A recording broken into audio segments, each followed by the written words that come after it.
सुटल्यानंतर, कार्यशाळा झाल्यानंतर शिबिर इथेच थांबवलं पाहिजे. कारण जे काही ऐकायचं होतं, जे काही शिकायचं होतं ते शिकून झालेलं आहे. मास्टर क्लास झाल्यानंतर आता दुसरं काय बोलायचं, ह्याच्या पुढे काय बोलायचं. चारही नेते, अनुभव त्यांचा आपण पाहताय. मला वाटतं रावते साहेब तर आमच्या घराण्यामध्ये 4 पिढ्या त्यांनी सोबत काम केले. म्हणजे माझ्या पणजोबांसोबत काम केलेलं आहे, आजोबांसोबत काम केलेलं आहे, आजीसोबत काम केलेलं आहे, वडिलांसोबत काम केलं, आणि मला देखील त्यांच्यासोबत काम करायचं थोडा एक प्रसंग आला. हाऊसमध्ये ते असताना मी काही काळ मंत्री होतो आणि त्यांच्यासमोर बोलायचं किंवा ते मागे बसायचे त्यांच्या समोर बोलायचं म्हणजे भीती वाटायचं. एक शब्द इकडे तिकडे झाला की समजायचं आज रावते साहेबांकडून फोन येणार आहे. असो, पण ह्या सगळ्या नेत्यांबरोबर जेव्हा आपण काम करतो अनेक गोष्टी शिकायला मिळतात आणि सगळ्यात महत्वाची गोष्ट त्यांच्याकडून शिकायला मिळते ती म्हणजे डिसिप्लिन. प्रत्येक नेत्याबद्दल काही ना काहीतरी सांगण्यासारखं आहे. जसं मी रावते साहेबांबद्दल सांगितलं की ते जे काम करण्याची पद्धत आहे त्यांची, मला आठवतं त्यांनी एकदा कापूस दिंडी काढली होती आणि उद्धव साहेबांनी मी त्यांच्यासोबत तिथे 1-2 दिवसांसाठी गेलो होतो आणि त्यांच्या पायाला अक्षरशः रावते साहेबांच्या फोड्या आल्या होत्या, अनवाणी चालत होते. आणि शेतकऱ्यांसाठी एक मुंबईत जन्मलेला माणूस, एक मुंबईत राहणारा माणूस, पूर्ण जे काही आयुष्य त्यांनी मुंबईत काढलेलं आहे, शेतकऱ्यांसाठी काय करू शकतो, किती मन तिथे लावू शकतो, किती हृदयाने काम करू शकतो, ह्याचं ज्वलंत उदाहरण म्हणजे रावते साहेब. देसाई साहेबांबद्दल काय सांगायचं. देसाई साहेबांबद्दल अर्थात अनेक वर्ष मी पाहत आलेलो आहे. उद्धव साहेबांसोबत काम करत असताना डोळे बंद करून विश्वास टाकून की हे काम होणार, 100% होणार, अशी एक व्यक्ती म्हणजे सुभाष देसाई साहेब. खरं जर पाहिलं गेलं तर त्यांना जवळून मी पाहिलं ते डॅव्हॉसमध्ये पाहिलं. त्यांचं वय मला वाटतं त्यावेळी देखील, आत्ता किती वय असेल तुम्हाला माहिती आहे का कोणाला त्यांचं वय? 40-50 20 अंदाज एवढंच येतं, तेवढंच होईल आपण वय. पण जे काय त्यांचं असेल ते तिथे आमच्या सर्वांच्या आधी उठायचे. डॅव्हॉसला मी पोहोचलो होतो, आमचं पूर्ण एक डेलिगेशन गेलो होतं. मी, देसाई साहेब आणि नितीन राऊत साहेब एकाच तिथे छोटे छोटे असं ते हॉटेलचे रूम्स असतात, तिथे आम्ही ते एका हॉटेलच्या रूम मध्ये 3 खोल्या होत्या, तिथे राहायचो. सकाळी प्राणायामचा आवाज असेल, ओम करण्याचा आवाज असेल, सकाळी 1.5-2 किलोमीटर चालून येण्याचं हे सगळं काम आमच्या सर्वांसाठी देसाई साहेब करायचे आणि मग दिवसाच्या कामाला लागायचे. आणि शेवटी देखील आम्ही ब्रीफिंग घ्यायचो ते त्यांच्याकडून, सगळे आम्ही मंत्री म्हणून एकत्र बसायचो आणि करायचो. पण हे सगळं होत असताना मला वाटतं जसं त्यांनी सांगितलं ना की उद्धव साहेबांनी त्यांना सांगितलं की देसाई साहेब आता आपल्या पदाचं काय करायचं. त्यांनी एका मिनिटात सांगितलं, मी नाही, आता दुसऱ्या नवीन तरुणांना संधी दिली पाहिजे, नवीन लोकांना संधी दिली पाहिजे. ह्याला बोलतात शिवसैनिक. आणि शिवसैनिक काय असतो हे त्यांनी दाखवलं. खरं तेही बोलू शकले असते ना की नाही नाही उद्धव साहेब तुम्ही मंत्री आहात, मुख्यमंत्री आहात, जरा 2 पद अजून मागून घ्या, मला काहीतरी द्या. ते बोलले मला एकही पद नको. त्यांनी एकच सांगितलं, मला शिवसेनेत काहीतरी जबाबदारी द्या, मला घरी बसू नका, मला पक्षाची काहीतरी जबाबदारी द्या, पक्ष बांधणीची जबाबदारी द्या. राजन विचारे साहेब तर इथे आहेतच. तुम्ही विचार करा, अनेक लोक जेव्हा आम्हाला भेटतात, काही काही असे पण आहेत आता जे आपले समोर लढले, लोकसभेत लढले, विधानसभेत लढले, समोर येतात, रडतात, नाही साहेब खूप प्रेशर आहे, काय करायचं, घरावर प्रेशर आहे, घरी कोणी ऐकत नाही.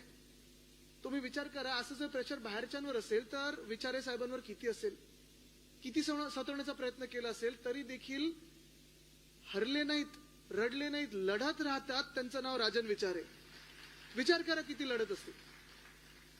तसंच गीते साहेब आहेत. गीते साहेब अर्थात त्यांनी आता त्यांचा पूर्ण जे काही अनुभव आहे तो सांगितला. मंत्री असताना कसं दुसऱ्या मंत्र्यांच्या अंगावर गेले. पण हे सगळे अनुभव घेऊन आपण जेव्हा पुढे निघतो, चालत असतो, तेव्हा आज जे 4 लोकांनी सांगितलं ना ते हेच होतं की पद महत्वाचं नाहीये, आपण जबाबदारी काय घेतो पक्षातली ही फार महत्वाची, आणि ते आपल्याला विचार करून पुढे निघायचं. अनेक उतार चढाव येत असतात. असंही सांगण्यात येतं की सूर्योदयाच्या आधी सगळ्यात काळोखी रात्र जी असते ती सूर्योदयाच्या आधी असते. सूर्योदय अजून आपलं होणं गरजेचं आहे, तो होणार आणि तो सूर्योदय आपण आणणार आहोत. आणि त्या सूर्योदयाकडे चालत असताना, प्रवास करत असताना आज मी खास अभिनंदन करीन ते ह्या विभागाचं करीन की आपण आज हे शिबिर भरवलेलं आहे. रमेशजी आपलं अभिनंदन तर करतोच, सुरेशजी आपलं देखील करतो, सगळ्यांचं, महिला पुरुष सगळ्यांचं करतो. पण खास करून जेव्हा आजचा दिवस आपण निवडलेला आहे तेव्हा आज दुसरी अजून एक गोष्ट आहे. काय टीव्हीवर येणार आहे? मॅच. आणि क्रिकेट बोलल्यानंतर काही ठराविक बंधूंची आठवण येते. एक विचार समोर येतो, जसं आत्ता पांड्या बंधू आहेत, हार्दिक आहे, कृणाल आहे, येऊन चौफेर बॅटिंग करून जातात, 6-4 ते आले की आपल्याला कळतं की आता स्कोर आपला 100च्या पुढे जाणार आहे. तसं ऑस्ट्रेलियामध्ये देखील दोन असे बंधू होते, स्टीव्ह व मार्को. आणि तसंच ह्याच विभागात दोन बंधू आहेत, सुनील राऊतजी आहेत आणि दुसरे ज्यांचं नाव सांगण्याची गरजच नाहीये.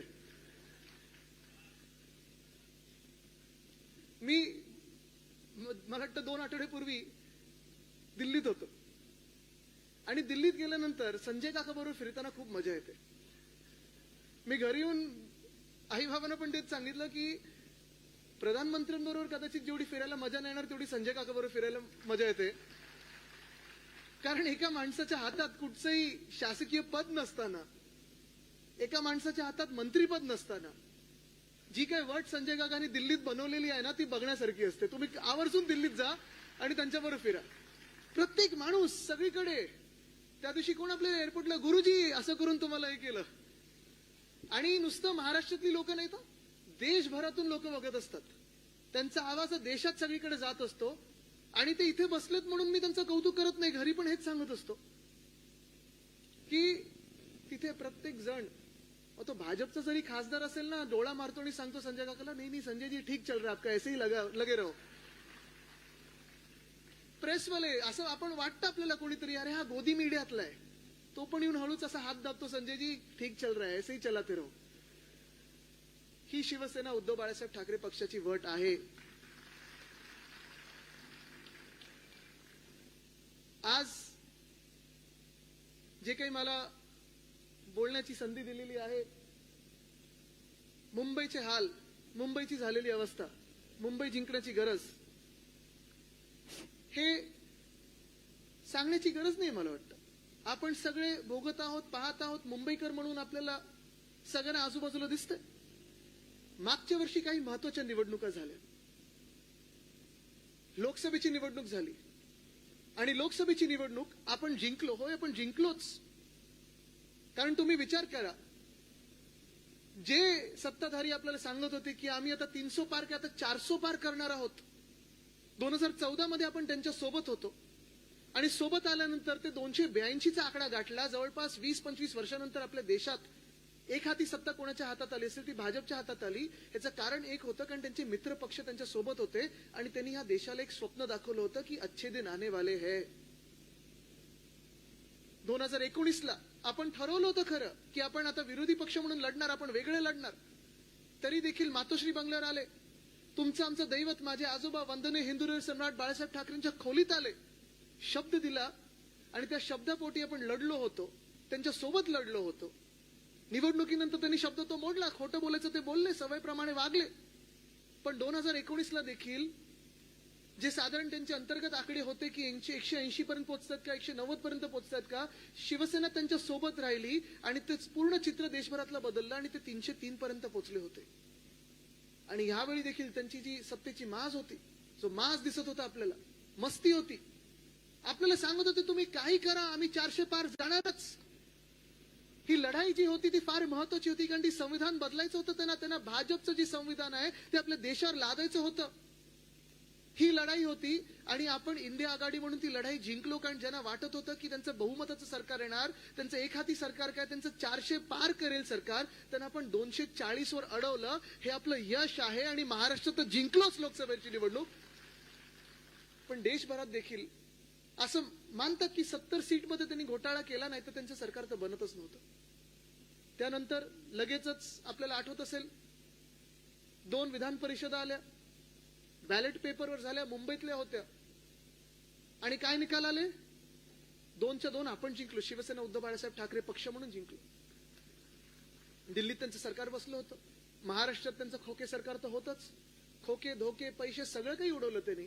पण बॅलेट पेपरवर निवडणुका झाल्या आणि 2च्या 2 विधान परिषदा आपण जिंकलो. तिथे देखील इंडिया आघाडीला यश आलं, कारण महाराष्ट्रभरात जे चित्र होतं, विधान परिषदांच्या निवडणुकीचं जे लोकांमधून निवडून येतात, आमदारांमधून नाही लोकांमधून येतात, मग ते शिक्षक मतदारसंघ असो पदवीधर मतदारसंघ असो, ह्या दोघांमधून आपण जिंकलो. सेनेटची निवडणूक झाली, इथून मला वाटतं परम कुठेत हे होते उमेदवार, कुठे गेले परम यादव? ठीक आहे, राहू दे. पण त्या निवडणुकीत देखील आपण शिवसैनिक म्हणून एकटे लढलो आणि त्या निवडणुकीत देखील 10च्या 10 जागा आपण जिंकून आणल्या. हे आपलं यश आहे. 3 निवडणुका महत्वाच्या जिंकल्यानंतर विधानसभेत आपल्याला वाटलं की ठीक आहे, आता 100% काय आपण जिंकतोच आहे. कुठे ना कुठे आपल्याला वाटायला लागलं की ठीक आहे, आता थोडं आपण करू, जिंकू, आपण येतच आहे सरकार. कुठेही शांत बसलो नाही आपण, कारण लोकांसमोर विषय तर होतेच, भ्रष्टाचार विषय होताच, गद्दारी विषय होता, महाराष्ट्रातून उद्योगधंदे निघाले सगळे गुजरातला गेले हा विषय होताच, महाराष्ट्र अदानीच्या घशात घालतात हा विषय होताच. ती पण निवडणूक आपण खरं जिंकलो होतो जर यांनी वोटर फ्रॉड नसता केला, आणि तो वोटर फ्रॉड देखील आपण लोकांसमोर आणणार आहोत. मला वाटतं 1 महिन्यापूर्वी संजय राऊत साहेब होते, राहुल गांधीजी होते, सुप्रियाताई सुळे होत्या, आणि ह्या तिघांनी हा वोटर फ्रॉड जो झाला तो दिल्लीत पत्रकार परिषद घेऊन आपल्या लोकांसमोर आणलेला आहे. संजयजी, हा आपल्याला पुन्हा एकदा लोकांसमोर इथे मुंबईत बसून, पुण्यात बसून, नागपूरला जाऊन, कोल्हापूरला जाऊन, सोलापूरला जाऊन, वसई विरारला जाऊन, पालघरला जाऊन, सगळीकडे जाऊन सांगायला लागेल की तुमचं मत जे तुम्ही महाविकास आघाडीला दिलं होतं ते महायुतीला ह्यांनी फिरवलं कसं, किंबहुना ह्यांनी ही खोटी मतदार नोंदणी करून तुमचं मत खाल्लं कसं, हे आपल्याला लोकांसमोर आणायला लागेल. पण ठीक आहे, आपला पराभव झाला हे आपल्याला तात्पुरतं तरी मान्य करू. 3 निवडणुका जिंकलो, 1 निवडणुकीत पराभव झाला. जे बहुमताचं सरकार आलं, मी तिथे आमदार म्हणून बसतो, इथे सुनील राऊतजी आहेत जे आमदार म्हणून बसतात. आम्ही दोघांनी हे चित्र पाहिलेलं आहे. 2022ला जेव्हा आपलं सरकार ह्या गद्दारांनी पाडलं, जी कीड यांनी महाराष्ट्राला लावली, गद्दारीची असेल, खोकेबाजाची असेल, धोकेबाजाची असेल, तेव्हा ह्या सगळ्यांच्या चेहऱ्यावर एक आनंद होता, एक हसं होतं की चला आता आपलं सरकार बसतंय. पण यावेळी जेव्हा त्यांचं सरकार बनत होतं ना, रमेशजी तुम्हाला सांगतो, सगळे जे सत्ताधारी बाकावर बसले होते ते पण तेवढ्याच शॉकमध्ये होते जेवढे आपण सगळे आहोत की आपलं सरकार आलं कसं. सगळे एकामेकांकडे बघतात, तू पण निवडून आला, अरे मला वाटलं तू पडतोय, नाही मला वाटलं मी पडतोय. हे वातावरण आहे. आणि तुम्हाला अजूनही सांगतो मी, अनेक लोक मला आज सांगतात, पत्रकार जे आहेत मित्र ते सांगतात, भाजपमधले काही आहेत ओळखीचे ते सांगतात, जे जुन्या भाजपमधले आहेत, म्हणजे जी वाजपेयी साहेबांची भाजप होती, अडवाणी साहेबांची भाजप होती, इथे मुंबईत जर पाहायला गेलं तर प्रकाश मेहता असतील, राज पुरोहित असतील, ह्या सगळ्यांची भाजप होती. ज्यांना अजूनही शिवसेनेबद्दल थोडं प्रेम आहे, उद्धव साहेबांबद्दल प्रेम, आणि ज्यांना वाटतं की आजची भाजप आहे ही कॉन्ट्रॅक्टर लोकांची भाजप आहे, ही भाजप नाहीच आहे, ते मला सांगतात की आदित्यजी अजूनही आम्हाला माहित नाही आमचं सरकार आलं कसं. आणि मंत्रालयामध्ये तुम्ही गेलात तर वातावरण असं आहे की ह्या सरकारला ऑलरेडी 5 वर्ष होऊन गेलेले आहेत, सगळं काही हळू चाललेलं. पण आज आपण विचार करायला पाहिजे की आपण इथे उपस्थित का राहिलेलं आहे. मुंबईची अवस्था जी झालेली आहे, जे ध्येय आपलं आहे, मुंबई आपल्या हातातून जातं कामा नये, कारण आपल्या हातातून जर गेली तर ही मुंबई महाराष्ट्रातून तुटेल. आणि हे गुजरातचंच नाही, कारण आता कदाचित हे गुजरातच्या घशात घालणारच नाहीत, हे फक्त आणि फक्त अदानीच्या घशात घालतील मुंबईला. तिथे आपल्याला लढणं गरजेचं आहे, तिथे आपल्याला जिंकणं गरजेचं आहे, तिथे आपल्याला जातपात धर्म, कदाचित मी तुम्हाला हेही सांगेन, पक्ष विसरून शिवसेना उद्धव बाळासाहेब ठाकरे पक्षाच्या मागे उभं राहणं गरजेचं आहे. कारण ही मुंबई जर आपल्याला आपली ठेवायची असेल, या महाराष्ट्राची ठेवायची असेल, तर तुम्हाला लढणं गरजेचं आहे आणि जिंकणं तर गरजेचं आहेच. डोळे उघडून काम करणं गरजेचं आहे. बूथ मॅनेजमेंट, मला वाटतं अनिल देसाई साहेब त्याच्यावर बोलणार आहे. पण ते होत असताना आता मी ज्या रस्त्यावर येत होतो, मी तुम्हाला थोडी झलक देतो. मग तुम्ही ठरवायचं ह्या मुंबईसाठी लढायचं की नाही लढायचं. सुरुवात जर करायची झाली तर ह्याच महाकवी कालिदास नाट्यगृहाकडून करूया. ज्या खुर्च्यांवर आज तुम्ही बसलेला, ज्या मंचावर मी उभा राहिलेलो आहे, मला आठवतं ह्याचं नूतनीकरण जेव्हा आपण हाती घेतलं होतं तेव्हा आदेश बांदेकरजी असतील, अनेक कलाकारांना आपण इथे आणून समोर बसवलं, या स्टेजवर आणलं, रंगीत तालीम घेतली की हा मंच कसा असायला पाहिजे, हे ज्या लाकडी फळ्या आहेत त्याच्या खालती रेती कशी असायला पाहिजे, इथे आवाज घुमतो तो घुमला कसा नाही पाहिजे, घुमला तर आपलाच शिवसेनेचा घुमेल कसा आवाज, हे ठरवून आपण काम केलं होतं. कारण जी काही गोष्ट आपण करतो ती चांगलीच केली पाहिजे, जगात सर्वोत्तमच केली पाहिजे, हा विचार करून आपण करतो. जसं हे आहे तसं शहाजीराजे क्रीडा संकुल आपण पलीकडे अंधेरीमध्ये केलेलं आहे. अनेक गोष्टी या मुंबईमध्ये केलेल्या आहेत. आज जर तुम्ही मला मुंबईत कुठेही फिरवलं मध्ये मी एक तो इंटरव्ह्यू केला होता, गाडीतून आम्ही फिरतोय, मी आणि तो एक व्यक्ती जो माझा इंटरव्ह्यू घेत होतो, आणि प्रत्येक गोष्ट मी बोट दाखवून सांगू शकतो, कारण राजकारण्यांना काय बोट दाखवायची सवयच असते. हे ह्यांनी केलं, हे त्यांनी केलं, तसं नाही. मी अभिमानाने सांगू शकतो, होय हे आमच्या शिवसेनेने केलंय, होय हे आमच्या शिवसेनेने केलंय, होय आमच्या शिवसेनेने केलंय. पण दुर्दैव आपलं एवढंच आहे. काल परवाकडे मी उद्धव साहेबांशीच गप्पा मारत होतो की अनेक गोष्टी आपण या महाराष्ट्रात केल्या, अनेक गोष्टी आपण सुरुवात केली आणि उद्घाटन कोणी भलतंच करत. म्हणजे आपण विचार करा, मुंबई पुणे एक्सप्रेसवे स्वप्न कोणाचं, विचार कोणाचा, भूमिपूजन, प्लॅनिंग, सुरुवात ती आपल्या काळात झाली. वंदनीय हिंदू सम्राट बाळासाहेब ठाकरेंनी अनेकदा सांगितलं होतं की सरळ रस्ता मुंबई ते पुणे आम्ही करू. तो केला आपण, सुरुवात झाली कामाला. मला आठवतं आपलं शिबिर असंच लोणावळ्यात होतं 2001-2002 साली. सरकार आपलं नुकतं गेलेलं, आपण तेव्हा प्रयत्न करत होतो की आता नवीन कसं काय पुढे वाटचाल करायची. तेव्हा देखील आपण सगळ्या आमदारांना बसमध्ये बसवून त्याच रस्त्यावरनं लोणावळ्याला घेऊन गेलो होतो. ती सुरुवात आपण केली, पण उद्घाटन केलं पुढच्या सरकारने. ही सीलिंग, मुंबई बँड्रा वरळी सीलिंग जे झालंय, खरोखर माझ्या आजोबांचं स्वप्न होतं की नरिमन पॉईंट पर्यंत त्याच वेळी पोहोचलं असतं जर आपलं सरकार असतं तर. मला वाटतं 97 साली की काही 99 साली त्याचं भूमिपूजन झालं. 55 फ्लायओव्हर्स, उड्डाणपूल जे आपण करत होतो, ही दोन्ही कामं आपल्या वेळी सुरू केली आपण. मुंबईसाठी सुरू केली होती, मुंबईकरांसाठी सुरू केली होती. पण नेमकं आपलं सरकार बदललं आणि उद्घाटन कोणी केलं, पुढच्या सरकारने केलं. तसंच कोस्टल रोडचं काम आहे. मध्ये हे सगळे भाजपवाले उठतात की आम्ही केलं. चला मी तुम्हाला चॅलेंज लावून सांगतो, इथे मला उभं करा, इथे कुठच्याही भाजपच्या मुख्यमंत्र्याला उभं करा किंवा कुठच्याही मंत्र्याला उभं करा, प्रत्येक इंच मी त्या कोस्टल रोडचं सांगू शकतो आणि त्यांना देखील तसंच सांगायला लावा. बघूया कोणाला अजून काही येतं का. ट्विटर, कुठचंही सोशल मीडियाचं माध्यम जे आहे, जे सगळे पत्रकार बंधू इथे आलेले, त्यांना विचारा, महिने प्रत्येक महिन्यात आमची तिथे एक व्हिजिट असायची. ते टनल बोरिंग मशीनचं नाव मावळा हे मी दिलं होतं, कारण जसं छत्रपती शिवाजी महाराजांच्या मावळ्यांनी सह्याद्री पोखरले होते, तसा हा मावळा, आपला टनल बोरिंग मशीन, मुंबईच्या खालतून गेलेला भूमिगत मार्ग जो काढलेला आहे त्या मावळ्याने काढलेला आहे. पण प्रत्येक महिन्यात तिथे व्हिजिट करायचो, प्रत्येक आठवड्यात साईट व्हिजिटचे आम्ही रिपोर्ट्स घ्यायचो, प्रत्येक दिवशी पुढे काय करायचं याच्यावर काम करायचो. MTHL, ज्याला अटल सेतू नाव ठेवलं, MTHL देखील. आणि तुम्हाला कोस्टल रोड पर्यंत वैशिष्ट्य सांगतो, 2 कोस्टल रोड झाले. एक कोस्टल रोड नॉर्थ बाउंड म्हणजे वांद्रा ते कांदिवली आणि पुढे आता वसई विरार पर्यंत गेलेलं, ते 2014 सालीच अर्ध फाडलं आणि कोणाच्या हाती दिलं असेल, MSRDC खातं. MSRDC खातं कोणाकडे होतं 2014 सालापासून?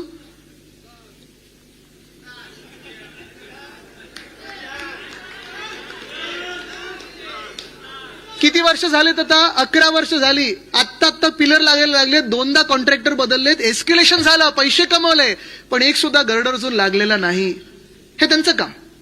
आणि उद्धव साहेबांनी जे BMCच्या मार्फत हाती घेतलं काम, ते आज आपण बघतोय. जर आपलं सरकार असतं तर डिसेंबर 2023 पर्यंत पूर्ण झालं असतं कोस्टल रोड. आज मुंबईकरांना खरोखर जो मोकळा मार्ग मिळालेला आहे. मी प्रत्येक दिवशी आता विधानभवनला जाताना उद्धव साहेबांना भेटतो आणि सांगतो की तुमच्यामुळे काम झालेलं आहे. मी वांद्र्यावरनं विधानभवन जो मला 1-1.5 तास लागायचा 20 मिनिटात पोहोचतो. मुंबईकरांना मोकळा श्वास जो मिळालेला आहे ते उद्धव साहेबांच्या विजन मुळे झालेलं आहे. आणि उद्धव साहेबांनी ही विजन ही पहिल्यांदा 2012 मध्ये मांडली होती. 2014 पासून आपण याचा पाठपुरावा सुरू केला. जावडेकर साहेबांना 2-3दा मी स्वतः भेटायला गेलोय, कारण त्यांनी केंद्राच्या परवानगी असतात ते उशीर केला. 17 मध्ये परवानगी मिळाली, भूमिपूजन आपण केलं होतं आणि आज काम दिसते. जर आपलं सरकार असतं तर हे डिसेंबर 2023 पर्यंत आपण कोस्टल रोड पूर्णच्या पूर्ण पुरा तयार केला असता आणि लोकांना आपण तिथे आपण नेलं असतं. गार्डन झाले असते, सायकल ट्रॅक झाले असते. अटल सेतू खरं तर हा नोव्हेंबर 2023 मध्ये व्हायला पाहिजे होता, पण तो देखील त्यांनी डिले केला. पण उद्धव साहेबांनी पहिलं गर्डर लॉन्चिंग केल्यानंतर आपण आपलं सरकार पडेपर्यंत 82% काम पूर्ण केलं होतं. तसंच वरळी शिवडी कनेक्टर आपल्या काळात जवळपास 48% काम पूर्ण झालं होतं. आता ह्यांचं सरकार 2.5 वर्षाचं होतं. आपल्या साधारणपणे 21 ते 22 मध्ये 48% काम ज्या रस्त्याचं पूर्ण होतं, ह्यांचे सरकार 2.5 वर्ष 3 वर्ष झाली, पुढचे 10% पण पुढे गेले नाहीत. ह्यांची टक्केवारी वेगळी असते, पण कामांची टक्केवारी कुठेही दिसत नाही. असं दुर्दैवी सरकार, अवकाळी सरकार आपल्या डोक्यावर बसलेलं आहे. मुंबई विरोधी सरकार बसलेलं आहे. आता ज्या ईस्टर्न फ्रीवेवरनं येत होतो मी, तुम्ही देखील ईस्टर्न फ्रीवे वापरत असाल ना रोज? गेल्या मला सांगा 1.5 वर्षामध्ये किती वेळा रिसर्फेसिंगचं काम झालं त्याच्यावर? मी मोजलेलं 3दा झालं, 3दा. कोस्टल रोडचं काम आत्ता पूर्ण झालेलं आहे, त्याच्यावर रिसर्फिंगचे पॅच सुरू झालेले आहेत. आणि अनिल देसाई साहेब, तुम्ही आज इथे आलेला आहात, लोकसभेचे तुम्ही खासदार म्हणून जेव्हा दादर माहीमधून लढत होतात, तिथे व्ह्यूइंग डेक जो आपण बनवला, तसाच आपण मलबार हिलच्या तिथे बनवला. पण हे सगळं काम आपण जे हाती घेतलं होतं, माझं दुःख एवढंच आहे, माझं पोटदुखी एवढीच आहे, जर आज आपलं सरकार असतं, गेल्या 5 वर्षात देखील आपलं सरकार असतं, तर ह्या मुंबईला आपण कुठच्या कुठे नेलं असतं. मी तुम्हाला 4 गोष्टींमध्ये मुंबईची हालत कशी खराब होते आणि मुंबई पुन्हा एकदा महापौर मुंबईत शिवसेना उद्धव बाळासाहेब ठाकरे पक्षाचाच का असावा हे सांगतो. पहिली गोष्ट, रस्ता घोटाळा. आज आपण पाहतोय, सोशल मीडिया उघडा तुम्ही, दहिसरमध्ये कोण राहत असेल, कोणी वांद्र्यात राहत असेल, कोणी जिहूत राहत असेल, कोणी कुठेही राहत असेल, एकच सगळ्यांची कंप्लेंट आहे, काय? खोदून ठेवलंय. मला तर वाटायला लागले आता बीएमसी काही आपल्या रस्त्यांखाली शोधतंय की काय असं वाटायला लागलेलं आहे. कदाचित त्यांना पुरातन काहीतरी मिळेल तिथे, एक साम्राज्य होतं पुरातन आणि 1000-2000 वर्षापूर्वीचं काहीतरी साम्राज्य त्यांना सापडेल. पण हे कशासाठी होतंय, कोणासाठी होतंय, का म्हणून होतंय? ह्याचं कारण एकच आहे. 2 वर्षापूर्वी 15 जानेवारी 2023ला मी पत्रकार परिषद घेतली होती आणि सांगितलं होतं की ह्या मुंबईमध्ये एक रस्ता घोटाळा होत आहे. प्रधानमंत्री महोदयांना मी सांगितलं होतं, विनंती केली होती की प्रधानमंत्री महोदय, आपण देशाचे प्रधानमंत्री आहात, आपली बदनामी आम्हालाही चालणार नाही, आपल्या हातून चुकीच्या कामाचं भूमिपूजन व्हायला नको, आपण ह्या रस्त्याचं भूमिपूजन करू नका. तेव्हा 6080 कोटीचं टेंडर निघालं होतं. मी पत्रकार परिषद घेतली. एकनाथ शिंदे यांचे 5 मित्र मोठे कॉन्ट्रॅक्टर, ह्यांना 5 पॅकेट दिली होती, 5 भाग मुंबईचे पाडले त्यांनी, 5 पॅकेट दिली होती. प्रत्येकाला 3-3 लोकांनी टेंडर भरलं होतं. एकाला टेंडर मिळतं, दोघांनी अबव मध्ये भरायचं. 100 कोटीहून जास्ती म्हणजे जवळपास 10% त्या पूर्ण टेंडरचे अडव्हान्स मोबिलायझेशन मध्ये देणार होते. 6080 कोटीमधून अडव्हान्स मोबिलायझेशन देणार होते. आपण विचार करा किती पैसे या कॉन्ट्रॅक्टर मित्रांच्या हाती एकनाथ शिंदेंचे जाणार होते. पत्रकार परिषद मी घेतल्यानंतर मी त्यांना चॅलेंज केलं, मी मुख्यमंत्र्यांना चॅलेंज केलं. मी म्हणलं, चला तुमचे सगळं खातं येऊन घेऊन बसा माझ्यासमोर, मी एकटा इथे बोलायला तुमच्यासोबत तयार आहे, मीडियासमोर बोलले आणि मी तुम्हाला प्रूव्ह करून दाखवतो की हा घोटाळा कसा आहे. तेव्हा त्यांनी उत्तर दिलं होतं, आता खड्डेमुक्त करू, 2 वर्षात रस्ते खड्डेमुक्त करू. अरे म्हणून किती वर्ष उलटून गेलीत? 3 वर्ष उलटून गेली. स्वतः मुख्यमंत्रीपद पण सुटलं त्यांचं. मुंबई खड्डेमुक्त झालीये का? कारण मी तुम्हाला सांगतो, मी गेले 10 वर्ष मुंबई महानगरपालिका जवळून पाहिलेली आहे, अनेक शहरांचा अभ्यास करत असतो. जर कोणी तुम्हाला आत्ताच्या जगात सांगितलं ना की 1 वर्षात मी रस्ता खड्डमुक्त करून देतो की कुठचंही शहर खड्डमुक्त करून देतो, तो खोटं बोलतोय व्यक्ती. कोणी जर सांगितलं तुम्हाला मी पूरमुक्त करून देतो कुठचंही शहर, ती व्यक्ती खोटं बोलते. तुम्ही न्यूयॉर्क बद्दल बोला, लंडन बद्दल बोला, सॅन फ्रान्सिस्को बद्दल बोला, मुंबई बद्दल बोला, शांघाय बद्दल बोला, हे काम हे सुरूच असतं. कारण मुंबई किंवा कुठच्याही शहरामध्ये जेवढी लोकसंख्या आहे, जेवढी गाड्यांची संख्या असते, जेवढं पूर्ण विकासाचं काम चालू असतं, हे सतत बदलत असतं. 2 वर्षात कुठचंही शहर खड्डेमुक्त करत नाही, पण ह्यांचा खड्डा जो भरला तो खिशांचा खड्डा भरला होता कॉन्ट्रॅक्टर्सनी, बाकी कुठचाही खड्डा मुक्त झालेला नाहीये. पण आज आपण बघा, तेव्हा मी जेव्हा आवाज उठवला तेव्हा संजय राऊत काका, तुम्हाला सांगतो मी, ह्या रस्त्याचं कॉन्ट्रॅक्ट 1000 कोटींनी बीएमसीनी पुढच्या 5 दिवसात कमी केलं. म्हणजे 1000 कोटी मी एका पत्रकार परिषद घेऊन वाचवले होते, ते मुंबईकरांचे वाचवले, ते तुमचे आमचे वाचवले. कारण हे सगळे गेले असते कॉन्ट्रॅक्टरच्या हाती, हे सगळे गेले असते त्यांच्या लाडक्या कॉन्ट्रॅक्टर्सकडे. पण रस्त्यांचा घोटाळा हा त्यावेळीचा, मी अजूनही चॅलेंज देतो, कारण त्यांनी सांगितलं होतं मी 2 वर्षात पूर्ण करून दाखवतो. 2023 सालात जी कामं सुरू झालेली आहेत, मुंबई महानगरपालिकेने आता उत्तर दिलेलं आहे की त्याच्यातून फक्त आणि फक्त 26% काम झालेलं आहे. किती? 26. मी त्यांना पुढे अजून चॅलेंज केलं. मी म्हणलं, चला मला मोजून दाखवा, 26% पण नाही झालंय, तुमचं काम 5% झालं असेल तर मी काही हरायला तयार आहे. पण उत्तर नाही कुठे. तसंच पुढच्या वर्षी म्हणजे मागच्या वर्षी 24ला पुन्हा एकदा 6000 कोटीचं टेंडर आलं. 6000 कोटीचं टेंडर. त्या 6000 कोटीमध्ये परत एकदा असाच घोटाळा, असेच मोठे मोठे कॉन्ट्रॅक्टर. आणि काय होतं, एखादा तुम्ही विषय घेतला, भ्रष्टाचाराचा विषय घेतला की लगेच हे कॉन्ट्रॅक्टर तुम्हाला फोन करायला लागतं, तुम्हाला भेटायचा प्रयत्न करतात. मी त्या 5च्या कॉन्ट्रॅक्टरना सांगितलं, मला भेटायचा प्रयत्न करू नका, मला फोन करण्याचा प्रयत्न करू नका, मी विकल्या जाणाऱ्यातला नाही, मी विकला जाणार नाही. मी त्यांना हे सांगितलं, मी तुमच्या कोणाचंही कॉन्ट्रॅक्टरचं नाव घेतलेलं नाहीये, कारण माझी लढाई तुमच्यासोबत नाहीये. अखेर काम करतो तो कॉन्ट्रॅक्टरच असतो. माझी लढाई ह्या भ्रष्टाचारी राजकारण्यांबरोबर आहे. माझी लढाई या भाजपा जे मुंबई लुटते त्या भाजपसोबत आहे. माझी लढाई या मिंदेंसोबत आहे जी मुंबई लुटत आहेत. पण दुसरं रस्त्याचा घोटाळा हा मागच्या वर्षीचा. आज आपण पाहतोय रिसर्फेसिंग सगळीकडे चालू आहे. सगळीकडे रस्ते खोदून ठेवलेले आहेत. अक्षरशः रस्त्यांची वाट लागलेली आहे. तुम्ही मला ह्या मुंबईत एक तरी विभाग असा दाखवा, एक तरी वॉर्ड असा दाखवा तिथे 100% रस्त्यांची कामं नीट झालेली आहेत. कुठे आहे? आहे कोणाकडे तर हात वरती करून दाखवा, मी पैसे हरायला तयार आहे. आहे कोणाकडे? नाहीये. पण तसंच हा रस्त्यांचा जसा विषय होतो तसं दुसऱ्या बाजूला सगळ्यात महत्वाचं खातं मुंबईसाठी म्हणजे आरोग्य खातं आहे. मुंबईत आपल्या मुंबई महानगरपालिकेचं जे साधारण कर्तव्य असतं, कुठच्याही महानगरपालिकेचं कर्तव्य असतं, मूळ कर्तव्य जे असतं ते म्हणजे प्रायमरी हेल्थ केअर असतं. प्रायमरी हेल्थ केअर, प्राथमिक आरोग्य केंद्र, दवाखाना ज्याला आपण बोलतो. पण कदाचित मुंबई महानगरपालिका एकमेव महानगरपालिका आहे गेल्या 25 वर्षात जी उद्धव साहेबांनी काळजीपूर्वक वाढवलेली आहे, ज्याच्यात फक्त आपण प्रायमरी हेल्थ केअरवर थांबलो नाही तर आपले चांगले हॉस्पिटल झाले. कदाचित देशभरात काय, आशिया खंडात काय, जगभरात एकमेव महानगरपालिका असेल जी जे स्वतःचे स्पेशालिटी हॉस्पिटल आहेत, सुपर स्पेशालिटी हॉस्पिटल आहेत, 4 आपल्या मेडिकल कॉलेजेस आहेत. पण दुर्दैव असं की हेच सगळी जी यंत्रणा आपण कोविडच्या काळात WHO म्हणजे जागतिक आरोग्य संस्थेने ज्याचं कौतुक केलं, धारावी मॉडेल म्हणून कौतुक केलं, सगळ्याचं कौतुक केलं. आपण 2017 साली जेव्हा निवडणुका जिंकलो होतो तेव्हा आपल्याकडे आपल्या हॉस्पिटलमध्ये साधारणपणे 13,764 बेड्स होते. ते वाढवून आपण कोविडच्या काळात अजून कुठपर्यंत तरी नेले होते, 15,000 पर्यंत नेले होते. आज तुम्ही दवाखान्यांची हालत बघा, आज हॉस्पिटल्सची हालत बघा. आज गेल्या 2 वर्षामध्ये हे मिंदे सरकार असेल किंवा भाजपचं सरकार असेल, गेल्या 2 वर्षामध्ये जी हालत मुंबई महानगरपालिकेचंच काय, नागपूर महानगरपालिका बघा, कुठच्याही दवाखान्यांची बघा, औषधं मिळतात का? नाही. परवाकडे आम्ही हाऊसमध्ये विषय घेतला होता, मंत्री 2 मंत्री उभे राहिले पण मंत्र्यांना उत्तर देण्याला जमत नव्हतं. औषधं देखील खोटी येत होती. ते खेकड्या मंत्र्यांनी जो घोटाळा करून ठेवला होता ते असा भयानक घोटाळा करून ठेवला होता की औषधं खोटी आलीच तर. पण माझ्या आजोबांच्या नावाने म्हणजे आपले वंदनीय हिंदू सम्राट बाळासाहेब ठाकरेंच्या नावाने जो दवाखाना यांनी उघडलेला आहे, हे आपलं स्वप्न होतं, हे आपली वचन होतं, ते त्यांनी वचनपूर्ती करण्याचा प्रयत्न केला पण त्याच्यात पण घोटाळा केला. तुम्ही विचार करा, तिथे औषधं नाहीत, डॉक्टर बिचारे काम करतात, रेसिडेंट डॉक्टर काम करतात, नर्सेस काम करतात. अधिवेशनाच्या काळात डीनला बोलवलं जातं, डीनला 4 तास विधान भवनात बसवलं जातं. का? तर मंत्र्यांना उत्तर देता यावी म्हणून. पण त्याच डीनना जे पाठबळ ह्या खात्यांकडून मिळालं पाहिजे, नगर विकास खात्याकडून मिळालं पाहिजे, आरोग्य खात्याकडून मिळालं पाहिजे, मुंबई महानगरपालिकेकडून मिळालं पाहिजे, तुम्ही आज जाऊन त्यांना विचारा हे तुम्हाला पाठबळ मिळतंय का? आपण आंदोलनं केली, केईम मध्ये केलं, जेजेला केलं, तिकडच्या सगळ्या डॉक्टर्सने सोबत घेऊन केलं.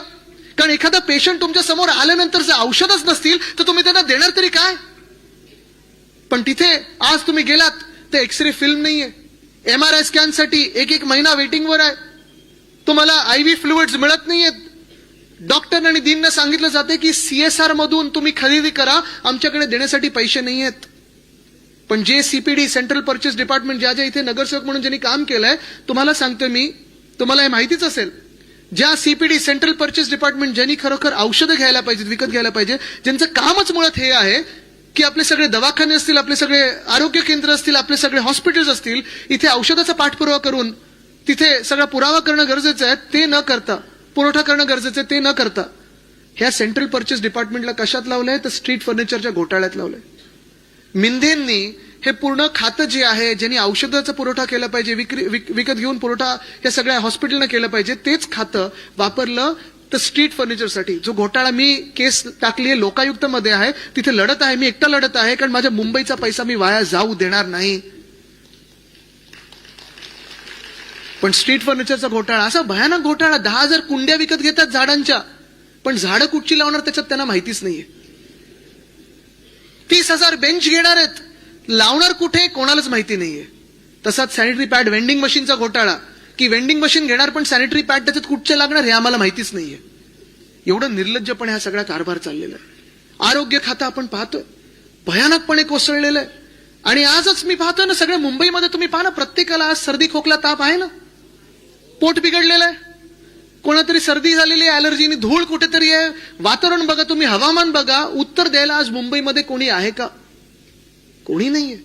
आज राज्य सरकार म्हणून असेल, महानगरपालिका तर हे 3 वर्ष घेतलीच नाही आणि हिंमतच नाही. आणि माझ्या कानावर जे ऐकू येत आहे त्यांना म्हणजे मेच्या शेवटाला आहे ना निवडणुका घ्यायच्या आहेत, कारण यांचं कॅल्क्युलेशन असं आहे भाजपचं की मे मध्ये आपला कोकणी माणूस जातो गावात, कोल्हापूरचे जातात गावात, महाराष्ट्रातले आपल्या आपल्या गावी गेल्यानंतर मुंबई जिंकण्याचा एकमेव त्यांचा कार्यक्रम हाच आहे की मेच्या शेवटाला निवडणुका घ्यायच्या.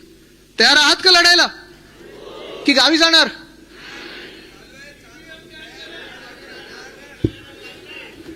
पण तुम्हाला सांगतो नाही, पुढे तुम्हाला अजून सांगतो, अजून सांगतो, नुसतं आरोग्य खात्याची यांनी वाट नाही लावली आहे.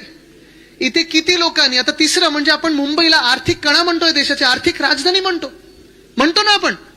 परवाकडे देवेंद्र फडणवीस साहेबांनी, मुख्यमंत्र्यांनी सांगितलेले की नाव Mumbai financial time is over, capital एकदम बिलकुल ओव्हर. सांगितलं त्यांनी की मुंबईची आर्थिक राजधानी म्हणून मुंबईची वेळ संपलेली आहे. त्यांना आता नैना सिटी बांधायची आहे. प्रश्न एकच आहे, नैनामध्ये तो आहे तो अदानीचा आहे की कोणाचा, हा विचार करायला पाहिजे. कारण ते त्यांच्या एअरपोर्टच्या बाजूलाच आहे. खरं तर त्या एअरपोर्टचं नाव श्री दिबा पाटील विमानतळ, आंतरराष्ट्रीय विमानतळ देण्याची आपण मागणी केली होती. आपला ठराव आहे, पण अजूनही केंद्र सरकारने तो ठराव मान्य केलेला नाहीये. कदाचित ते शेवटी देतील अदानी एअरपोर्ट म्हणून नाव, करू द्यायचं नाही आपण तर आहोतच तिथे लढायला. पण ते नैना सिटी होऊ दे ना, खरोखर मोठी होते, मुंबईच्या 3 पट की 10 पट होऊ दे. महाराष्ट्रात अजून काही चांगलं होत असेल तर आनंदच आहे. पण ज्या 2-3 मागण्या मुंबईच्या आहेत ना, गिफ्ट सिटीला ज्या सवलती तुम्ही दिलेल्या आहेत ते द्या ना मुंबईला गिफ्ट सिटी सारख्या सवलती. मुंबईचं आर्थिक जे बळ आहे, मुंबईची आर्थिक राजधानी ही तुम्ही मारायला निघालेल्या आहेत. तुमचा पक्ष भाजप म्हणून मारायला निघालात. गेल्या 10 वर्षात कितीतरी तुम्ही मोठे मोठे हेडक्वार्टर्स नेलेत, दिल्लीला नेलेत, गुजरातला, एक तरी मुंबईत दिलाय का? आणि हाच प्रश्न नुसतं मुंबईतून नाही, नुसतं महाराष्ट्रातून नाही, तर जेव्हा मी वाराणसीत गेलो होतो तिथे देखील मला 2-3 लोकांनी विचारलं की सर यहाँ क्यों कुछ आता नहीं है, सब गुजरात ही क्यों जाता है, क्यों उत्तर प्रदेश में कोई बड़ी इंडस्ट्री आती नहीं है. झारखंडमध्ये मला विचारलं, एका तिथे IAS साठी तो मुलगा शिकत होता, त्यांनी मला विचारलं, UPSC साठी तो बसत होता एग्जामसाठी, त्यांनी मला विचारलं आदित्य जी ऐसा क्यों होता है कि हमें शायद मध्य प्रदेश हो, महाराष्ट्र हो, बिहार हो, उत्तर प्रदेश हो, यहाँ कोई बड़े हेडक्वार्टर्स भेजे नहीं जाते हैं, सब भेजा जाता है वो तो एक दिल्ली भेजा जाता है, नहीं तो गुजरात भेजा जाता है, ऐसे क्यों होता है. आणि मी त्यांना एकच उत्तर दिलं, ह्याचं कारण एकच आहे, जे वरती बसलेले आहेत त्यांच्यासाठी 2च राज्य महत्वाची, ते स्वतःकडे ठेवा नाकाखालती किंवा नंतर गुजरातमध्ये पाठवा. पण ज्या गिफ्ट सिटी, ज्या सवलती आहेत, जर तुम्ही मुंबईला दिली ना, मुंबई अजूनही काय नुसतं महाराष्ट्रात काही, नुसतं देशात काही, जगात पुन्हा एकदा आर्थिक राजधानी बनू शकेल अशी ताकद माझ्या मुंबईत आहे. पण मुंबई मारण्याचा जो प्रयत्न आहे तो असा करत आहेत, असं काही करत आहेत. तुम्हाला सांगतो, एक तर सगळे जे काही ऑफिस आहेत ते हलवत आहेत. दररोज आपल्या मुंबईच्या रेल्वेमधून 60 लाख लोक प्रवास करतात, 60 लाख लोक. त्यांच्यासाठी सोयी सुविधा काही वाढवलेल्या आहेत का? तर नाही. जे रेल्वे आपण पाहतो, रेल्वे मंत्री ते हल्ली रील मंत्री म्हणून जास्ती फेमस झालेले आहेत. रील बनवतात, सगळीकडे बोलत असतात, भाषणं देतात, पण रेल्वेमध्ये काही सुधारणा होत नाहीत. तसंच मुंबईचा सगळ्यात मोठा कणा, मुंबईची लाईफलाईन, जी खरीखुरी लाईफलाईन असेल ती म्हणजे आपली BST बस आहे. किती लोकांनी BST मध्ये इथे प्रवास केला? जरा हात वरती करा. केलाय ना सगळ्यांनी? आता तुम्ही मला सांगा, गेल्या 5 वर्षामध्ये BSTचे भाव काय तो? 5 किलोमीटर जायचं असेल तर किती रुपयात जाऊ शकता तुम्ही? 10 किलोमीटर जायचं असेल तर किती रुपयात जाऊ शकता तुम्ही? 15 किलोमीटर जायचं असेल तर किती रुपयात जाऊ शकता तुम्ही? आणि जर तुम्हाला 15 किलोमीटरहून अधिक कुठून कुठे जायचं असेल तर किती रुपयात जाऊ शकता तुम्ही? 20. जगात मी तुम्हाला आज चॅलेंज देतोय, आज जगात कुठेही जा तुम्ही, असे भाव जर तुम्हाला कुठेही मिळाले अशा सेवेसाठी, AC बससाठी, तर मी काही हरायला तयार आहे. 2022 साली मी जेव्हा 2021 साली नोव्हेंबरमध्ये COP26 ला गेलो होतो, इंग्लंडमधल्या एका महापौरांसोबत बसलो होतो आणि ते मला एकदम खुशीत सांगत होते की आमच्याकडची बस सेवा अशी आणि तशी आणि अमुक आहे तमुक आहे. त्यानं विचारलं कोण चालवतं? नाही, आमच्याकडे प्रायव्हेट आहे सगळं. मला अच्छा चांगलं आहे. वेळेवर येते का? हो वेळेवर येते. मला भाव काय? 5 पाऊंडहून किती कुठे पुढे जाऊ शकता तुम्ही? 5 पाऊंड म्हणजे 500 रुपये. मी त्यांना सांगितलं आमच्याकडे 5 रुपये आहे आणि त्यांचा जबडा असा खालती पडला. असो, पण ही अभिमानाची गोष्ट आहे की ह्याच BST बसमधून माझा मुंबईतला प्रत्येक व्यक्ती, महिला पुरुष, सुरक्षित एका ठिकाणून दुसऱ्या ठिकाणी जाऊ शकतात. ह्याच BST मधून 5 रुपयात असेल, 10 रुपयात असेल, 15 रुपयात असेल, 20 रुपयात असेल, जे काही अंतर आपल्याला पार पाडायचं आहे ते आपण पाडू शकतो. आणि ह्याच BST साठी आपलं सरकार असताना आपण ग्रॅच्युइटीसाठी असेल, पेन्शनसाठी असेल, फंड जो उभा करून दिला तो आपलं सरकार असताना करून दिला. त्याच्या आधी कोणी नाही केला, नंतरही कोणी नाही केला. या सगळ्यांचे जे डोळे लागलेत ना, या मंत्र्यांचे डोळे जे लागलेले आहेत, आणि जी नजर लावायचा प्रयत्न करतात ते आपल्या बीएसटीच्या बस डेपोवर लावायचा प्रयत्न करतात की आता बस डेपो पण बिल्डरांना विकतो कसं आणि पैसे काढतो कसं, एवढंच त्यांचं लक्ष आहे. बीएसटीवर कोणाचंही लक्ष नाही. हे बीएसटी मुद्दामून मारण्याचा प्रयत्न करतात की मुंबईकर प्रवासातच मुंबईकरांचे हाल झाले. एका ठिकाणून दुसरीकडे मुंबईत जसं सायन्सचा तर पूल पाडलेला आहे, आता एल्फिन्स्टनचा पाडतात, आता टिळक ब्रिज पाडायचंय. ट्रॅफिकमध्ये मुंबईकर अडकला आणि मुंबईकर कामावर जायला कंटाळायला लागला तर मुंबईकर कामावर जाणारच नाही, ऑफिस बंद पडतील आणि ऑफिसातून हलतील, दुसरीकडे जातील. हा यांचा डाव आहे. एसटीचे आता भाव वाढवलेले आहेत. मंत्री सांगतात मला माहितीच नाही फाईल सही कोणी केली. मुख्यमंत्री बोलतात हे आधीच झालेलं आहे. म्हणजे नक्की कोणात कोणाचा काही पायपोच नाही. पण आज आपण पाहतोय मुंबईमध्ये ज्या बीएसटी साठी आपण लढत होतो, झगडत होतो, ज्या बीएसटी साठी मी स्वतः गीते साहेबांकडे गेलो होतो, जेव्हा फेम 1 पॉलिसी आणली होती तेव्हा मी आणि अजय मेहता साहेब आम्ही दोघं गेलो होतो, तेव्हा बागडेजी पण होते आपले, तेव्हा इथे अधिकारी होते, आज केंद्र सरकारमध्ये. आम्ही गीते साहेबांकडे गेलो होतो की आम्हाला नुसतं कॅपेक्स नाही, ओपेक्स मॉडेल पण आम्हाला वेट लिस्टवर पण बसेस द्या. आम्हाला आमच्या युनियन बरोबर जे आम्ही अग्रीमेंट केलेलं आहे 3,337 बसेस कमीत कमी मुंबईत चालवायच्या आहेत परमनंट कामगारांसाठी आणि इतर ज्या मुंबईकरांसाठी वाढवायच्या आहेत. ते आपलं स्वप्न होतं की 2027 पर्यंत 10,000 इलेक्ट्रिक बसेस आपण मुंबईमध्ये आणणार होतो. काम सुरू केलं होतं. आज आपलं सरकार असतं तर कदाचित आपण जवळपास 7,000 इलेक्ट्रिक बसेस पर्यंत पोहोचलोही असतो. त्याच्यातून 900 डबल डेकर इलेक्ट्रिक बसेस. म्हणजे मला आठवतं जेव्हा मी डबल डेकर बद्दल ट्विट केलं होतं, सोशल मीडियावर टाकलं होतं, कितीतरी मुंबईकर असे आहेत ज्यांनी आनंदाने ती बातमी शेअर केली होती. कोणाच्या अशा काही मेमरीज त्यांच्या बरोबर आहेत, काही आठवणी आहेत. कोणी कोणाच्या आजोबांसोबत गेलं होतं त्या बसवर, कोणी कोणाच्या आई वडिलांसोबत फिरायला गेलं होतं डबल डेकर बस सोबत. पण डबल डेकर बस जी आपली शान होती, आन बान शान होती मुंबईची, आणि लाल बस आपली जी होती ती यांनी मारण्याचा आता प्रयत्न केलाय. आता बस स्टॉप बघा तुम्ही, सगळीकडे बस स्टॉप आहे की होर्डिंग आहे हे आपल्याला कळत नाही. फुटपाथ आहे की नाही हे आपल्याला कळत नाही. झिब्रा क्रॉसिंग दिसते की नाही हे आपल्याला कळत नाही. आणि मुख्य म्हणजे आपली बीएसटीची बस आजही 32 ते 35 लाख लोकांना प्रवास करायला जी वापरली जाते ती बीएसटीची बस आपल्या काळात जी साधारणपणे 4,000 बसेस होत्या त्यांनी आकडा कमी करून आणलाय 1,500-2,000 वर. हे असे करतात मुंबईचे हाल. म्हणजे रस्त्यांचा घोटाळा, स्ट्रीट फर्निचरचा घोटाळा, सॅनिटरी पॅड वेंडिंग मशीनचा घोटाळा. आज आपण बघतोय आरोग्य खात्यात पूर्णपणे बट्ट्याबोळ करून टाकलेला आहे. बीएसटी बस ह्याची वाट लावत आहेत. आपल्या मुंबईतून अनेक गोष्टी, मग ते हेडक्वार्टर्स असो किंवा आपली वर्ल्ड कपची फायनल असो, मी हे अनेकदा सांगितलंय, जर मागच्या वर्ल्ड कपची फायनल आपल्या मुंबईत असती, वानखेड्याला असती, तर आपण 100% जिंकलोच असतो. का गरज होती गुजरातला नेण्याची? पण मुंबईचे एक एक एक एक एक असे आपण पाहतोय हे अंग मोडत चाललेले आहेत, हाल करत चाललेले आहेत, छळ करत चाललेत मुंबईचा. बीएसटी बस जर आज मला मिळाली नाही तर मी जाणार कसा, प्रवास करणार कसा एका बाजूने दुसऱ्या बाजूला, ऑफिसला जाणारच कसा? जर माझं बस स्टॉपच मला दिसलं नाही, त्याच्यावर मोठे एलईडीचे होर्डिंग दिसले तर ते बस स्टॉप मध्ये मी थांबणारच कसा, हा विचार आज आपण करणं गरजेचं आहे. आणि हेच करत असताना एका बाजूला आपण पाहतोय हे सगळं होत असताना तिसरी आणि चौथी महत्वाची गोष्ट, जसं मी सांगितलं पहिलं, रस्ते घोटाळे झाले, त्यानंतर आरोग्य खातं खराब केलं, बीएसटी खराब केलं. शाळेंमध्ये इथेच मी तो शाळेचा कार्यक्रम घेतला होता, मला आठवतं 10वीची मुलं सगळी बसली होती आणि मी इथे ते फिरत होतो बोलत माईकवर. पण शाळेंमध्ये इथे ज्यांनी परत एकदा बीएमसीत नगरसेवक म्हणून काम केलं आणि जे भावी नगरसेवक इथे बसलेले आहेत, मी त्यांना सांगत आहे, मुंबई महानगरपालिका पुन्हा एकदा जसं आरोग्य केंद्र हे प्राथमिक आरोग्य केंद्र चालायचं आपलं कर्तव्य असतं, तसंच कुठच्याही महानगरपालिकेचं प्रथम कर्तव्य एवढंच असतं, प्राथमिक आरोग्य, प्राथमिक शिक्षण. पण आपण तेवढंच न करता शिक्षणात देखील खूप पुढे गेलो.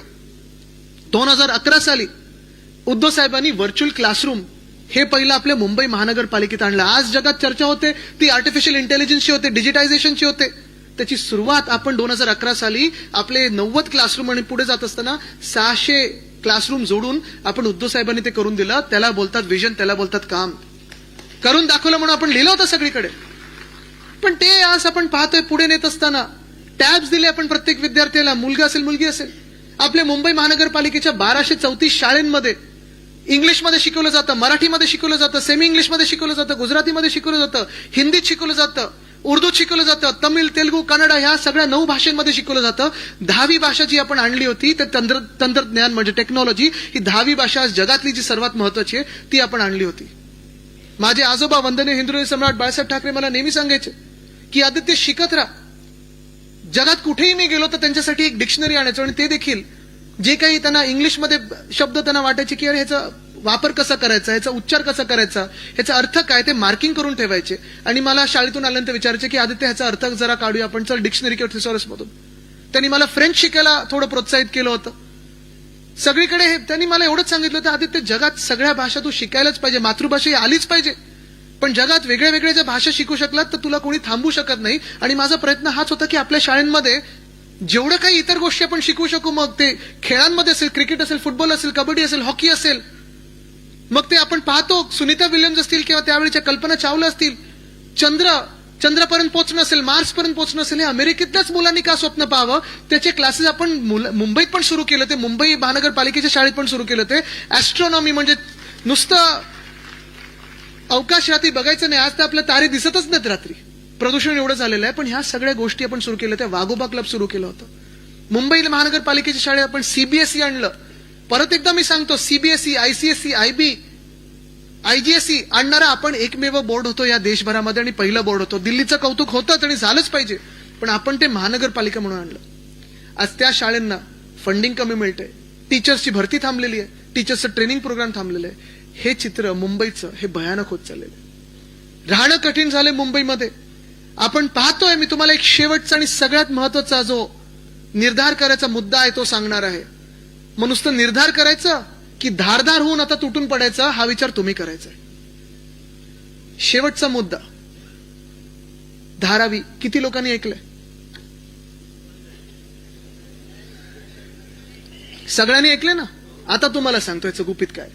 हे सगळं जे चालू आहे ना, तुम्हाला बीएसटी मधून बाहेर ठेवलं जात आहे, आरोग्य केंद्र हे मोडकळीस आलेलं आहे, शाळांमध्ये टीचर ट्रेनिंग होत नाहीये, ह्या सगळ्या गोष्टी का होत आहेत? तुम्हाला छोट्या छोट्या छोट्या छोट्या विषयांमध्ये गुंतवून ठेवण्यासाठी. म्हणजे तुम्ही रोज विचार करा, अरे अदानीबद्दल मी काय विचार करणार, धारावी कोण घेतंय, घेऊ दे ना, मला माझा कचरा धाराबाहेरचा उचलला पाहिजे. पाणीच गढूळ येत आहे, माझ्या घरात पाणी येत नाही, मी अदानीबद्दल आणि धारावीबद्दल लढायला का रस्त्यावर येऊ?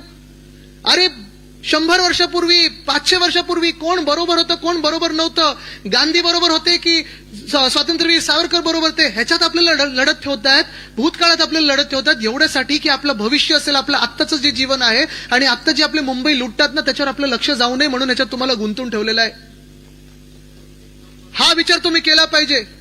मी परवाकडे पण विधान भवनात गेल्यानंतर मला हाच विचार पडलेला, अरे निवडणूक प्रक्रियेवर एवढा खर्च होतो, आम्ही सगळे आमदार म्हणून जे निवडून जातो, तुम्ही सगळे मतदान करता, हे कशासाठी?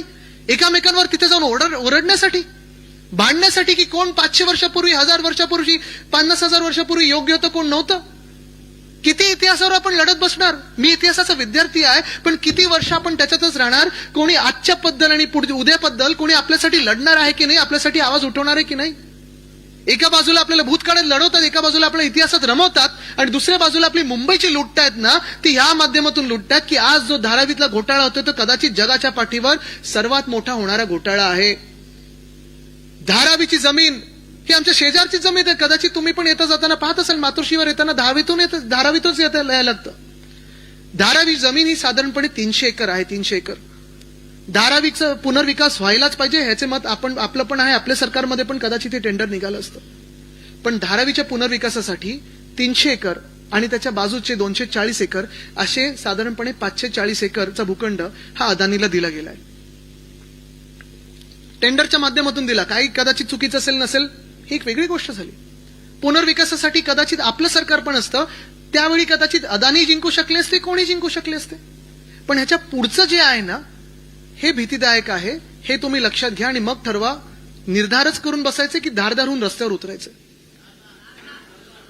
नाही, आत्ता जर तुम्हाला एवढी चिड असेल तर पुढचं तुम्हाला सांगतोय. ह्या धारावीच्या टेंडरमध्ये, कारण आपण काय आरोप करत होतो, ज्या काही थोडीफार माहिती होती त्याच्यावर आपण बोलत होतो. मी एक रात्र 2 ते 4 रात्री बसलो होतो आणि ते टेंडर पूर्ण वाचून काढलं. माझी एक सवय, घाणडी सवय, की मी हायलायटर घेऊन बसतो. माझ्या वडिलांची ती सवय, आजोबांची ती सवय, की आपल्याला जर काही आवडलं किंवा आपल्याला वाटलं की अरे चल विचार करायला पाहिजे, तर हायलायटर घेऊन बसतो. मला वाटलं आता हे पूर्णच टेंडर डॉक्युमेंट हायलायटरमध्ये बुडवून काढू की काय.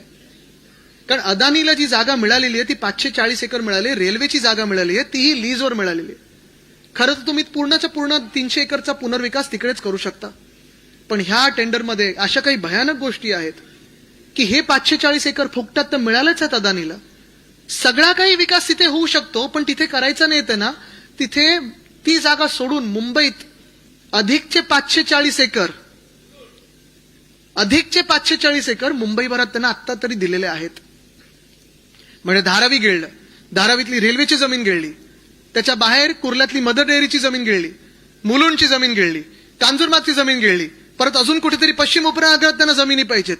आपले जे सॉल्ट पॅन आतापर्यंत नॉन डेव्हलपमेंट झोन होते, मुंबईच्या पर्यावरणासाठी महत्वाचे आहेत. आणि जिथे आता मी येतो तो कांजूरमार्गला 102 एकरचा जो प्लॉट आपण मेट्रो 6, 4 आणि 14 साठी घेत होतो, 10,000 कोटी जनतेचे वाचवत होतो, तो यांनी खोटं दाखवलं होतं सॉल्ट पॅन आहे. आता बोलतात सॉल्ट पॅन नाही, तिथे पण अदानीलाच त्यांना जागा द्यायची. हे कशासाठी होते, कोणासाठी होते? मुंबईचे 1080 एकर हे कोणाच्या घशात टाकले जातात आणि का टाकले जातात हे तुम्ही मला सांगा. तुम्ही सगळे मुंबईकर आहात ना? खरे मुंबईकर आहात ना की खोटे आणून बसवलेत ऍक्टर? खरे आहेत ना? आता तुम्ही मला सांगा, किती वर्ष तुम्ही मुंबईत राहताय हो? जन्मापासून राहताय. तुम्हाला मुंबईत 1 इंच जागा फुकटात मिळू शकते का? मिळू शकते का? चला आत्ता जाऊन मंत्रालयात एक दाखला द्या की मी मुंबईकर आहे, इथेच माझा जन्म झाला, इथेच मी वयाचे 40 वर्षापर्यंत राहिलेलो आहे, मला 1 फूट जागा फुकटात द्या. मिळेल तुम्हाला जागा? मग जर तुम्हाला जागा मिळत नसेल तर त्या अदानीला 1080 एकर का माझ्या मुंबईचे द्यावे, हाच प्रश्न मी तुम्हाला इथे विचारायला आलेलो आहे. फुकटात जागा कशाला द्यायला पाहिजे? बरं, पुनर्विकास होणार असेल ना तर 100% पुनर्विकास करा, काही कोणाला प्रॉब्लेम नाहीये.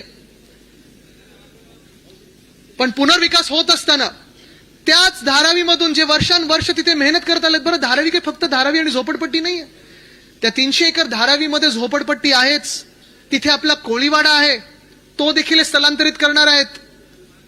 धारावीतला कोळीवाडा स्थलांतरित करणार, धारावीतले अनेक महिला बचत गट आहेत ते स्थलांतरित होणार. धारावीत जवळपास 1 ते 1.5 लाख परिवारांना हे अपात्र ठरवणार आणि यांना मुंबईच्या बाहेर काय सगळीकडे कुठे पाठवणार यांना माहित नाही. पण भयानक गोष्ट ही आहे की हे आता एक धारावी आहे ते 20 धारावी होणार. असं नाही की मुलुंडकरांना धारावीकर त्यांच्या सोबत नको आहेत, असं नाही की कांजूरमार्ग मधल्या लोकांना धारावीकर त्यांचे शेजारी म्हणून नको आहेत. पण प्लॅन करत असताना, विचार करत असताना हे नक्की कसं होणार, काय होणार, तर ह्यांनी असं केलंय संजय राऊत साहेब आणि अनिल देसाई साहेब, आपण तर लढतच आहात तिथे. 1.5 लाख परिवार धारावीतले अपात्र ठरवणार. धारावीकरांना किती स्क्वेअर फूटची घरं मिळणार, तर एवढं सगळं करून 305 स्क्वेअर फुटाची घरं मिळणार. अनेक लोक तिथून घराबाहेर होणार, बेघर होणार. त्यांना कुठे बसवणार, तर कांजूरमार्गमध्ये बसवणार, मुलुंडमध्ये बसवणार, गोरेगावमध्ये बसवणार, घाटकोपरमध्ये बसवणार, कदाचित उद्या कोल्हापुरात बसवतील, वरळीत बसवतील, कुठेही बसवतील. ह्यांना व्यवसायाचं काय साधन काही नाही, पैसे कमवायचं साधन काही नाही, नोकरीपासून दूर पाठवलेलं आहे. जे मायक्रो इंडस्ट्रीज आहेत ते बंद झालेले आहेत. आणि ह्याच्याहूनही भयानक म्हणजे आपला सगळा जो मुंबईचा पुनर्विकास आहे तो सगळा जाणार, सगळे जे काही अधिकार आहेत मुंबईचे ते जाणार कोणाच्या हातात, तर अदानीच्या हातात. म्हणजे त्या टेंडरमध्ये असं लिहिलंय, धारावी असेल किंवा हे 540 एकर असतील, ह्या 1080 एकर मध्ये जर कोणाला काही करायचं असेल तर विचारायचं कोणाला? मुंबई महानगरपालिकेला नाही, महाराष्ट्र शासनाचं मंत्रालय नाही, मुख्यमंत्र्याला नाही, तर भाजपच्या एकमेव मालकाला. त्याचं नाव काय? अदानी. जर तुम्हाला तुमची इमारत बांधायची असेल आणि तुम्हाला टीडीआर घ्यायचा असेल, पहिला 50% टीडीआर हा कोणाकडून घ्यायला लागेल? अदानी. जर तुम्हाला ह्या मुंबईमध्ये किंवा त्या पूर्ण धारावीच्या एरियामध्ये घर घ्यायचं असेल तर पैसे जाणार कोणाला? अदानी. आणि जर अदानीला वाटलं त्या 1080 एकर मध्ये मला इथून आता विमानतळ बांधायचं किंवा काही बांधायचंय, त्यांनी परवानगीसाठी काही पत्र टाकलं, ते परवानगी जर राज्य शासन असेल, केंद्र शासन असेल, कोणी सांगितलं आम्ही देणार नाही, तरी अदानी समूहाला वाटलं की आम्हाला करायचं तर ते करू शकतात. म्हणजे तुम्ही विचार करा, मुंबई कोणाची, तुमची की अदानीची? 1080 एकर मुंबईचे फुकटात हप्ता देतात. त्या 1080 एकर मधून 1 लाख कोटी काय 2 लाख कोटी कमवतील. माझं कमवण्यासाठी काही अडचण नाही, या श्रीमंत व्हा, जगातले सर्वात श्रीमंत व्हा, पण माझ्या मुंबईला मी लुटू देणार नाही. हा निर्धार आपल्याला आज करायचा आहे. आणि जेव्हा मी बोलतो माझी मुंबई, कदाचित जगात एकमेव शहर असेल की इथे प्रत्येक व्यक्ती बोलू शकेल की माझी व्यक्ती, कारण मुंबई हे आपलं नातं असंच आहे. मुंबा देवी, देवीवरनं नाव पडलेलं शहर आहे. या मुंबा देवीच्या ताकदीने तुम्ही या मुंबईसाठी लढणार आहात की नाही, हा सवाल आज मी तुम्हाला करायला आलेलो आहे.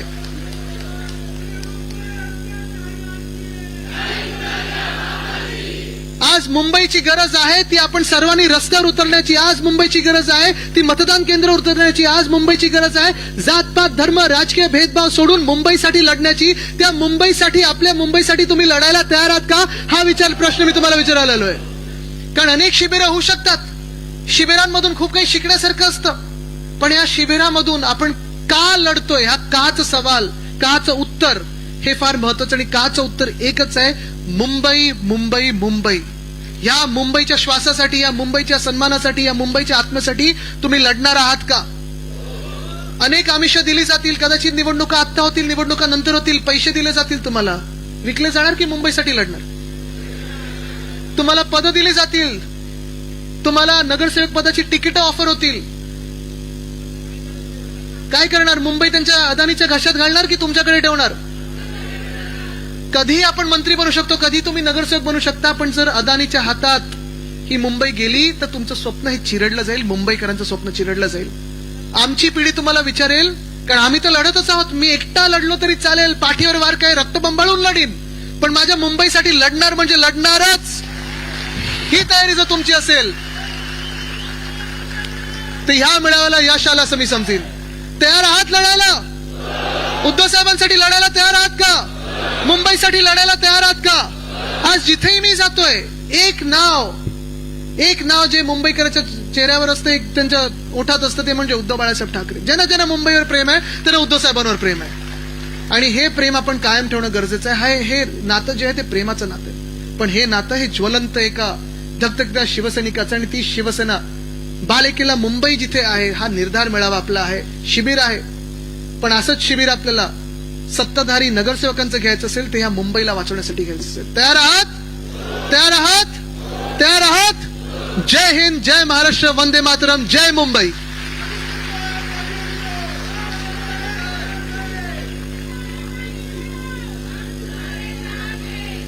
जरा जोरदार टाळ्यांच्या कडकडाटात आपण साहेबांचं पुन्हा एकदा स्वागत आणि अभिनंदन करूया.